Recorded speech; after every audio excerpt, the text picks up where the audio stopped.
Marcel, fusion entre le PRD et l'Union progressiste, le bras de fer s'intensifie. La presse béninoise revient avec insistance sur les tensions persistantes entre l'Union progressiste, le Renouveau et le Parti du Renouveau démocratique, PRD, ancien allié absorbé donc lors de la fusion politique. 3 journaux livrent des angles complémentaires d'une crise aux ramifications politiques et juridiques. Dans ces colonnes, Fraternité raconte l'escalade du conflit déclenché par une demande d'explication adressée par Gérard Benonchi, secrétaire général de l'UPR à Gratien à Ouameno. Ce dernier, membre influent du bureau politique, a rejeté publiquement la fusion qu'il estime inopérante. En guise de réponse, il revendique son attachement au PRD et affirme avoir agi par loyauté envers son ancien parti, le PRD. Donc, le meilleur, pour sa part, relate une joute verbale de plus en plus frontale,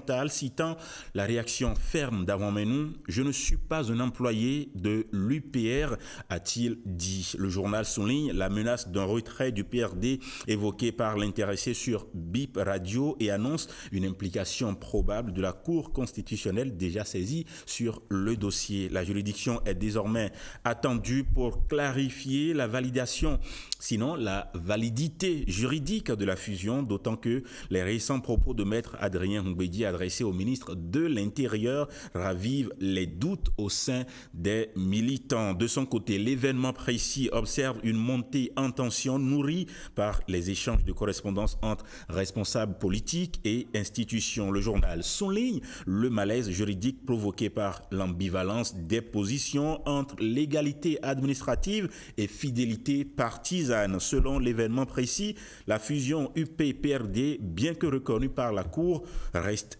contestée dans les esprits, fragilisant l'unité de la famille progressiste. En toile de fond, c'est tout le projet d'un grand ensemble politique voulu par le régime qui vacille. La querelle entre anciens alliés devient donc un véritable duel de leadership que certains qualifient donc, que certains analystes comme Anissé Oké n'hésitent pas à décrire comme une épreuve entre l'élève Joe et le maître Adrien. Alors que 2026 approche, ces tensions internes pourraient affaiblir la cohésion d'un bloc politique présenté comme majoritaire et offrir une brèche stratégique à l'opposition, pourquoi pas.